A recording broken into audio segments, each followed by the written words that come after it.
আসসালামু আলাইকুম দর্শক, আমি চলে আসলাম। সেই আপু সামনে বসে রয়েছে। ওনার জীবন সঙ্গিনী চাই, জীবনের একটা সাথী চাই। বয়স হয়ে গেছে তো আমাদের স্ক্রিনে নাম্বার দেওয়া থাকবে, সেই নাম্বারে যোগাযোগ করবেন কোনো লোক যদি তাকে পছন্দ করে। তো দর্শক, একটাই কথা বলবো, আমি এই চ্যানেলের মাধ্যমে আপনারা যৌতুক নেবেন না দিবেন না, যৌতুক নেওয়াটা অপরাধ। আর আমি জানি যৌতুক ছাড়া বিয়ে হয় না, তারপরে মানুষ যৌতুক ছাড়া হয়। অনেক সময় দেখা গেছে আমাদের মাধ্যমে যতটা বিয়ে হয়েছে, আমরা যৌতুক নিতে দেই না, দিতে দেই না। যেই পছন্দ করুক তাদেরকে আমরা যৌতুকের ইয়ের থেকে দূরে রাখছি।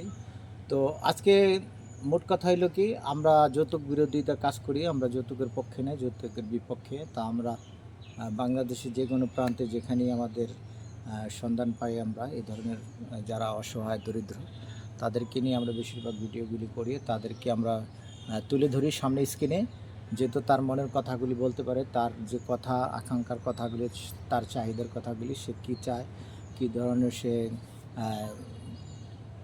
জীবনসঙ্গিনী চায়, সেই জীবনী সঙ্গিনীর সম্বন্ধে কথাগুলি তুলে ধরি। তো আজকে এই আপুর সাথে কথা বলবো। আপু কিছু কথা বলবো। আপু আসসালামু আলাইকুম, কেমন আছেন আপনি? ওয়ালাইকুম আসসালাম। আলহামদুলিল্লাহ ভালো আছি। আপনি কেমন আছেন? আমি ভালো আছি। আপনার তো আপনি যদি দর্শকের উদ্দেশ্যে কিছু বলতেন আমাদের। দর্শকের উদ্দেশ্যে তো অনেকবারই আসে বললাম, কিন্তু দর্শকরা তো আমার কথা শুনতেছে না। যদি শুনতো তাহলে হয়তো একটা আমার মনের মানুষ খুঁজে দিত।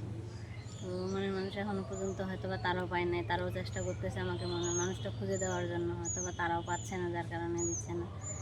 যাই হোক, আমার জীবনে আমি একটা মনের মানুষ খুঁজে চাইতেছি। যে জীবনে আজান দিচ্ছে, আবার বন্ধ করেন।